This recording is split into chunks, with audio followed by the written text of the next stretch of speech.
생명나무를 선택하면 무엇보다 생명이 풍성하다고 했습니다. 내 안에서 생명이 철철 흘러넘친다고 했어요. 그래서 건들기만 해도 생명이 터지고요, 그냥 닿기만 해도 생명이 막 그냥 팍팍 터져요. 생명이 막 흘러넘친다고 그랬어요. 풍성한 생명을 누립니다. 그러니까 이런 사람은 신앙생활이 언제나 신바람이 나요. 해피합니다. 막 신앙생활이 언제나 막 그냥 가득가득 넘치는 거죠. 감격과 기쁨이 넘쳐요. 불평과 원망과 짜증낼 틈조차도 없습니다. 그리고 이런 사람은 자기만 생명이 충만한 게 아니라 남도 계속해서 그냥 생명이 흘러넘치게 만들어 준다고 했어요. 나만 생명이 충만한 게 아니라 남도 생명이 흘러넘치게 하는 역사, 이런 역사가 여러분 모두에게 충만할 수 있기를 축원합니다. 그러면 이것으로 끝나느냐? 아닙니다. 두 번째로 생명나무를 선택하면 영적인 투명함의 역사가 따르는 것입니다.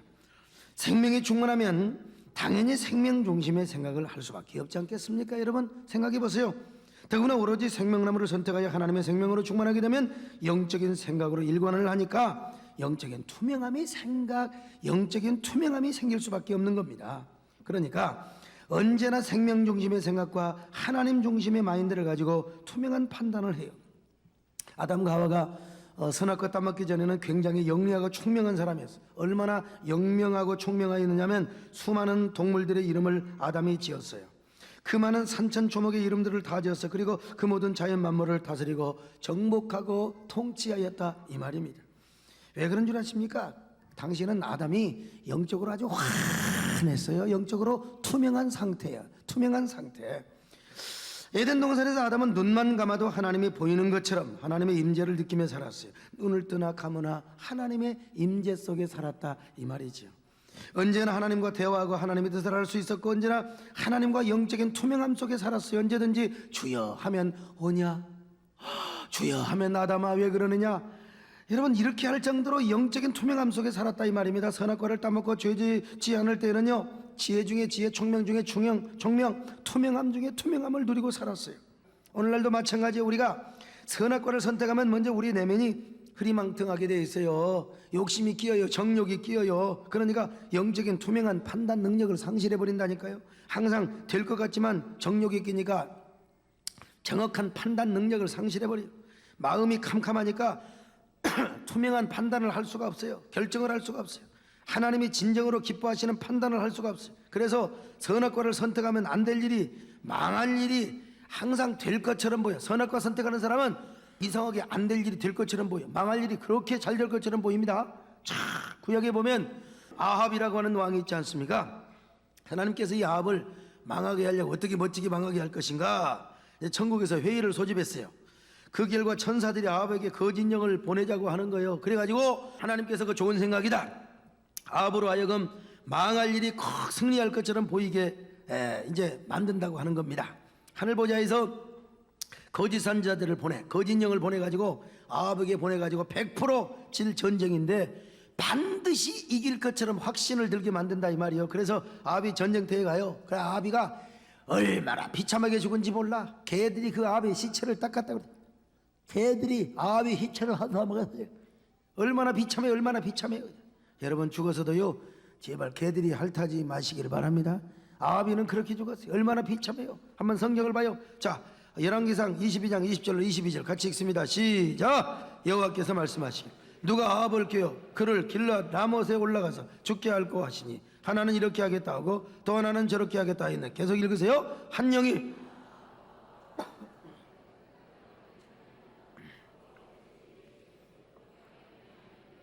이르되 내가 나가서 거짓말하는 영이 되어 그의 모든 선지자들의 입에 있겠나이다. 여호와께서 이르시되 너는 꾀겠고 또 이루리라. 나가서 그리야 하라 하셨죠. 이래가지고 이제 전쟁터에 나가서 아주 그냥 착살나게 죽는 겁니다.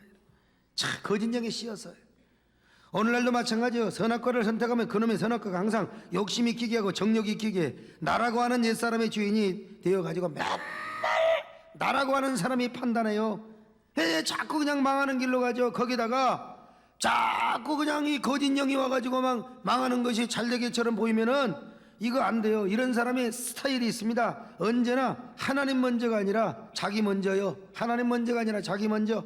그래서 내 가정 내일부터 투자를 해요. 그리고 그것이 습관이 되다 보면은 안 될 일이 자꾸 되게 보여. 그래서 이제 완전히 쫄딱을 하게 되는 거예요. 쫄딱하고 나서 부르는 노래가 있어요. 그 노래가 뭔 줄 아세요?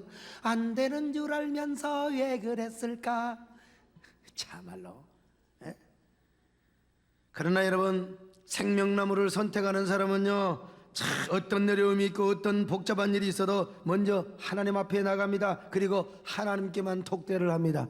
무슨 일이 있어도 여러분 하나님께 나아가시기를 바랍니다. 하나님께 독대하시기를 축원합니다. 진짜 어려움이 있고 정말 힘든 일이 있으면요, 먼저 하나님께 무릎을 꿇으시기를 바랍니다. 무릎을 꿇어야지. 내가 하나님께 무릎 꿇지 않으면 사람에게 무릎 꿇을 일이 생긴다니까요. 하나님께 무릎을 꿇으면 사람에게 무릎 꿇을 일이 없어요. 여러분, 그때는요 TV 다 끄세요. TV 신문 다 끊어요. 뭐 TV가 지혜주고 신문이 지혜주는 거 아니에요. 이 사람 저 사람 만나 자문 듣는 것도 상담받는 것도 중요한 게 아니에요. 이 사람은 먼저 하나님 앞에 깊이 독대해야 돼요. 여러분, 독대하시기를 축원합니다.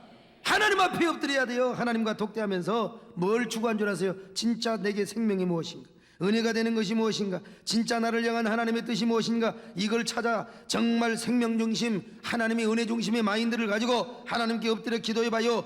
이 사람 무슨 일이 있어도 하나님을 놓지 않겠다고 울부짖으며 여러분 하나님 앞에 고백해보세요. 욥을 봐요. 하루아침에 모든 재산을 잃고 10남매가 한꺼번에 다 죽어버렸어요. 게다가 자기 몸은 고칠 수 없는 악창이라는 불치병이 찾아와요. 그래서 깨진 기와장으로 잿더미 위에 앉아 자기 몸을 득득 끌고 있어요. 그의 사랑하는 아내마저 에이씨 하나님 말이야 저주하고 당신도 죽어버리라고 했겠어요? 뒤져버리라고 했겠지. 게다가 사랑하는 친구들마저 그에게 와서 그를 비방하며 정죄했어요. 이게 인간입니까? 이거 진짜 죽어도 그냥 100번 1000번 죽였겠지. 그러나 욥은 생명나무를 선택한 사람이 하나님을 사랑했습니다. 여러분요, 하나님 앞에 나가 독대하며 하나님을 의지했어요. 난 무슨 일이 있어도 나는 하나님을 사랑하리라.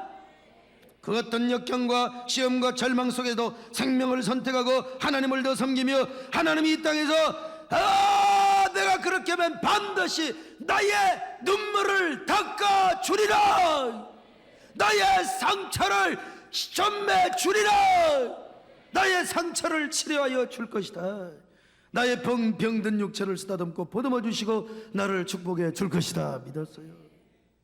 그랬을 때 여러분 영적인 투명함이 생긴 거 아니겠어요? 누가 뭐라 해도 나는 하나님을 사랑합니다. 누가 뭐라 해도 나는 하나님을 의지합니다. 나 하나님 사랑하겠습니다. 하나님이 주셨고 하나님이 가져가셨는데 내가 하나님을 왜 원망합니까? 나는 하나님 사랑하겠습니다. 이야, 여러분 참 이런 욥에게 하나님이 왜 하나님이 은혜 주시고 왜 축복을 안 주시겠습니까? 이런 욥에게 투명한 하나님의 판단력과 하는 신령한 은혜를 하나님이 왜 안 주시겠어요? 이런 사람에게는 항상 라이프 스타일이 있어요. 좌우명이 따로 있어요. 그 좌우명이 뭔 줄 아세요? 먼저 하나님입니다. 먼저 하나님. 나는 하나님을 먼저 사랑하리라. 그 다음에 여러분 내가 하나님께 드리고 투자하는 거요, 하나님께 드리는 예배, 교회 우선순위의 삶, 하나님 우선주의 삶을 여러분 우리가 살아간다 이 말이에요. 그 다음에 가정이고 사업순위예요. 우리가 잘 아는 이삭이가 있잖아요. 이삭이는 한마디로 말해서 무슨 일을 만나든지 만사형통한 사람, 잘못된 일 하나도 없어요. 혹시 어려운 일이 있어도 그거는 잘되기 위한 하나의 과정이고 징검다리였어요. 이삭은 블레셋 사람들이 버리고 간 불모지 황무지에서 농사를 짓기 시작했어요. 그 땅은 몇 해 동안 가뭄이 들어가지고 블레셋 사람들이 버리고 간 땅이요. 그곳에서 농사를 짓는데 농사지어도 잘되고 육축지어도 잘되고 무슨 일을 만나더니 만사형통하는 거예요. 우물을 파니까 막 우물이 막 콸콸콸 솟아나는 거예요. 그래서 그 해에 100배의 축복을 받은 게 아닙니까? 여러분 올 한 해 100배의 축복을 받으시길 바랍니다. 막 불경기게라도 여러분에게 100배의 축복이 임하시기를 바랍니다. 100배 하니까 좋아하시네. 그냥 아무튼 이삭이 같이 살아야지. 요즘 말로 말하면 남이 안 되는 사업, 남이 안 되는 공장을 인수 맡아도 내가 인수 맡는 순간부터 잘 된다는 거예요. 그냥 내가 손대는 순간부터 잘 된다는 거예요. 왜 그런 줄 아십니까? 그것은 이삭의 아버지 아브라함이 하나님 앞에 뿌려놓은 축복의 씨 때문에도 그렇지만은, 그러나 이삭이가 생명나무를 선택하는 하나님 우선주의 신앙 때문에 그런 거예요. 하나님 우선주의 신앙, 이게 바로 창세기 26장 25절에서 잘 나와 있습니다. 같이 한번 읽어봅니다. 시작. 이삭이 여호와 이름을 부르며 거기 장막을 쳤더니 이삭의 종들이 거기서 뭘 봤다고요? 언제나 먼저 이삭이가 가는 곳마다 하는 일이 있어요. 그게 뭐냐? 제단부터 쌓았어요. 예배부터 드렸단 말이 하나님부터 찾았단 말입니다. 여호와 이름을 불렀어요. 하나님께 헌금부터 하고 하나님께 헌신부터 하고 하나님께 투자부터 하고 먼저 하나님 섬기는데 목숨 걸었다 이 말입니다. 교회 생활과 교회 섬김에 있어서 우선순위를 두었다는 겁니다. 여러분 먼저 교회 생활에 우선순위를 두시기를 바랍니다. 먼저 하나님께 우선순위를 두는 여러분 되시기를 축원합니다. 그리고 나서 장막을 쳤어요. 장막은 뭐냐? 오늘날로 말하면 우리의 가정이나 아파트를 말하는 거예요. 내 집 마련, 내 가정 돌보는 거. 여러분 먼저 하나님, 그것보다도 하나님을 먼저 섬기시기를 바랍니다. 하나님께 먼저 투자를 잘했어요. 예배 생활과 교회 생활에서 먼저 우선순위를 두었어요. 그리고 나서 가정과 장막과 이런 데 여러분 투자를 한 거 아닙니까? 그리고 나서 우물을 판 거예요. 우물은 오늘날로 말하면 사업이에요. 사업. 우물 파서 여러분 물이 잘 솟아나야 육축도 치고 농사도 잘 짓는 거 아니겠습니까? 오늘날 생업이나 마찬가지입니다. 한마디로 그는 삶의 우선순위가 항상 하나님이었어요. 먼저는 하나님과 교회였어요. 교회부터 섬기고 하나님부터 섬긴 다음에 그 다음에 내 집과 내 사업 챙겼어요. 생명나무를 선택하는 사람은 항상 이렇게 살아가요. 그랬을 때 하나님께서 이삭에게 아주 투명한 판단력을 준 거예요. 투명한 판단력. 아마 깊은 영감을 주셨을 거예요. 그래서 하나님이 주신 영감대로 우물을 파고 그 영감대로 농사를 짓고 그 감동으로 육축을 치니까 그 해에 100배의 축복을 받은 거 아닙니까? 그는 어디를 가도 먼저 제단부터 쌓고 하나님의 이름을 불렀던 사람입니다. 하나님, 블레셋 사람이 버리고 간 불모지에서 농사를 짓습니다. 그들이 버리고 간 황폐한 땅에서 육축을 칩니다.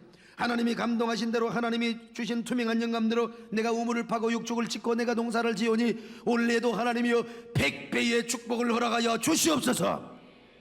부족하지만 제가 제단부터 쌓았지 않습니까? 여호와의 이름을 부르며 내가 하나님께 충성하지 않습니까? 충성하지 않습니까? 오늘도 마찬가지입니다. 여러분 철저히 생명나무를 선택하기 위하여 하나님과 진짜 독대를 하고요, 히스기야처럼 세상을 뒤로하고 낯을 벽으로 향하며 하나님만 사랑한다고 주님만 100% 의지해보세요. 나는 주님밖에 없다고 분명히 주님만 의지해보세요. 그러면 확실한 영적인 투명함이, 영감이 여러분에게 임하게 될 것입니다. 하나님이 분명히 투명한 영감을 주실 거예요. 여러분의 눈에 확실하게 하나님의 수가 보이고 하나님의 계획이 보이고 하나님의 손길이 여러분에게 보일 줄로 믿습니다. 그러면 그 판단과 영감대로 여러분이 한번 행해보시라니까. 그 신령한 판단을 믿고 실천해봐요. 내 안에 잡히는, 내 안에 보이는 그 확실한 그 영감, 이걸 붙잡고 나가봐요. 여러분 무슨 일을 만나든지 승승장구하고 만사형통하는 축복이 따를 거예요. 어떤 상황 속에서도 하나님이 영감 주시고 영적인 투명함을 줄 거예요. 이런 신령하고 투명한 판단력으로 여러분이 직장 잘 생활해봐요. 여러분이 사업 한번 판단해서 한번 착해봐요. 인생의 험난한 기로점에서 하나님이 이끌어주시는 인도하심과 인생의 선택하심을 여러분 한번 따라가봐요. 하나님이 주시는 그 투명한 영감, 투명한 감동, 이걸 붙잡고 여러분이 하나님 앞에 한번 기도해보고 나가보라니까요. 하나님이 어떻게 여러분을 축복하시는가. 하나님, 저는 정말 남이 문 닫는 공장, 부도난 사업, 남이 가지 않는 길을 제가 갑니다. 남은 실패했지만 저는 이 길을 갑니다. 하나님이 반드시 축복해 주실 줄로 믿습니다. 반드시 하나님 축복하실 줄로 믿습니다. 남하고 상관할 거 없어요. 남하고 상관할 거 없어요. 남은 삐지건 자식은, 남은 시험 들건 말건 상관할 거 없어요. 나는 하나님이요, 하나님을 붙잡습니다. 내가 복받기를 원합니다. 내가 승리하기를 원합니다. 여러분 그렇게 나가봐요. 그러면 하나님 반드시 여러분 형통의 주인공이 되게 하신다니까요. 역전의 주인공이 되게 하신다니까요. 여러분 반드시요. 저는 목회하면서 가끔 이런 성도 봐요. 목사님 저요 내년부터요, 내명년부터요, 저 11조도 내년부터 할게요. 아이고 내년부터 충성할게요. 저 몇 년만 기다려주세요. 제 사업부터 이렇게 해놓고요, 제가요 열심히 올해 사업부터 해놓고요, 다 내년부터 내명년부터 제가 멋지게 충성하게. 여러분 나 이런 사람, 제대로 헌신한 사람 못 봤어요. 이런 사람, 충성한 사람 지금까지 못 봤다니까. 아이고 어떤 사람이 그래, 우리 남편은 화끈해가지고 목사님이요 복만 받으면 그 남편 복 받으니까 먼저 세상 일부터 하더라니까. 화끈함으로 되는 게 아니요, 생명나무를 선택해야 되는 겁니다. 생명나무를 선택하는 거예요.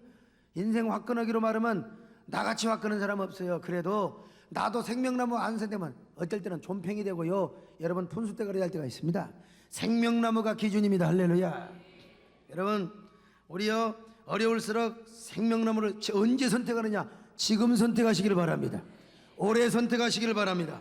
내가 하나님 앞에 독대하시라니까 씨름하세요. 그리고 지금 내가 주님을 사랑한다고 고백하세요.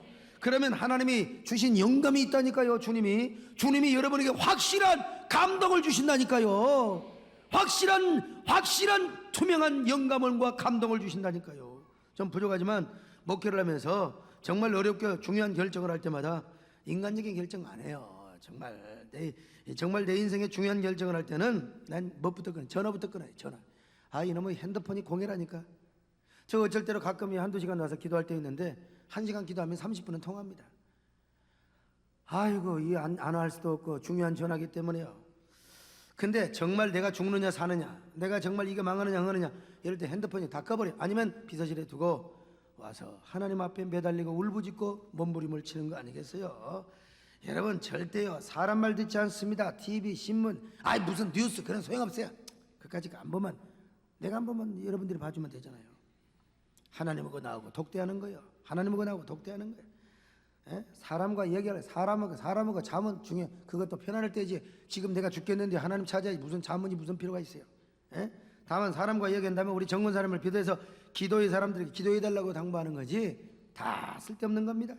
그리고 하나님 앞에 엎드려 독대하며 대화하는 거예요. 그렇게 기도하는데도 아무리 하나님 앞에 엎드려 기도해도 하나님 앞에 몸부림치도 하나님 감동을 안 줘요. 도대체가 감동을 안 줘요. 그러면 또 하나 방법이 있어. 그럴 때 하나님 앞에 찬양을 하는 거예요. 무슨 찬양을 하느냐? 나의 힘이 되신 여호와여, 내가 주님을 사랑합니다. 할렐루야. 나의 힘이 되신 여호와여. 저는 우리 성도들 진짜 어려움 당하여 힘들어할 때 처방전 딱 하나 있어요. 비방입니다. 이게 아주 상비약이에요. 상비약. 한 방으로 많으니 한 방이면 끝나는 거예요. 열 첩도 필요 없어. 한 첩이면 끝나는 거예요. 그게 뭐냐? 나는 한 자리에 앉아서 뭐 핸드폰 닫고 텔레비 앞에 하지 말고, 누가 듣거나 말거나 흉보나 말거나 그 자리에서 찬송 50번 불러봐라 이거야. 이 찬송 이거 갖고 안 되면 100번 불러봐. 100번 안 돼? 200번 불러? 200번을 불러봐. 200번을 부르는데도 감동이 안 오면 차라리 빨리 천국을 가시오. 내가 한번 봐줄게. 한 300번까지 불러봐. 그렇게 찬양을 하다 보면 어느새 내면에서요 영적인 투명함이 생기기 시작한다니까. 영적으로 무언가 확 보이게 돼야 환하게 뭐가 열리는, 가슴이 뻥 뚫려. 그럴 때 이거 됐다 하지 말고 그때 다시 한번 기도하세요. 아버지! 뭐 기도하세요. 그러면 하나님 앞에 독대하며 간절히 기도하면 최상의 영적인 투명함이 그때 생긴다니까. 그때 주시는 판단, 그때 주시는 지혜, 그때 주시는 영감, 그때 주시는 승부 가지고 여러분요 하나님 앞에 나가보라니까요. 할렐루야. 다른 거 없어. 인생 그때 잡히는 걸 확실하게 붙잡고 나가봐요. 나 이래가지고 아직까지 미스테이크 실수 해본 적 없어요. 죽을 사람, 병들 사람, 무슨 사람, 뭔 사람, 사업에 어쩌고 저쩌고 저는 이렇게 목회해왔고 여기까지 이렇게 해서 난 승리한 사람 아닙니까? 저는 정말 인생의 기로점에 있어서 저도 여러분 뭐 목회가 제가 뭐 평탄했습니까? 내가 여러분 맨손으로 여기까지 오면서 목회가 그냥 평탄했겠어요? 여러분 돈 갖고 시작했어요? 그냥 한 푼도 없이, 땡전 한 푼 없이. 저희 집사람이 시집 올 때 텔레비 하나도 안 해왔어요. 흑백 텔레비 원래 있는 것 가지고 살았지만, 정말 인생의 기로점에 서서 목회가 망하느냐 흥하느냐, 낭떠러지로 떨어지느냐 마느냐, 죽느냐 사느냐 하는 절박한 상황이 있을 때 나는 딱 하나님 앞에 불렀던 찬양이 있게 뭔 줄 아세요? 나의 힘이 되신 여호와여, 내가 주님을 사랑합니다. 내가 주님을 사랑합니다. 생명의 면류관으로,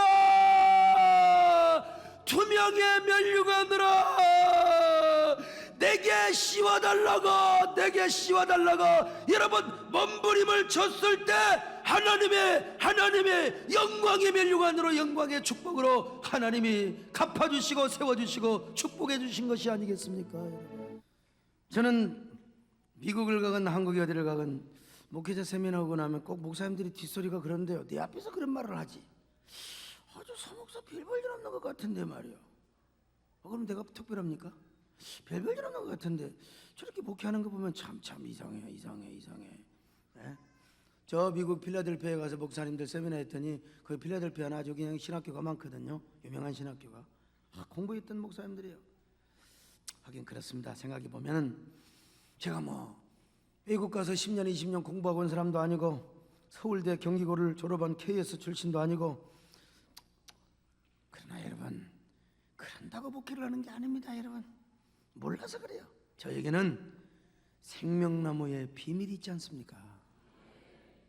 아니, 누가 뭐라 해도 생명나무의 비밀을 붙잡고 여러분 목회를 하지 않습니까?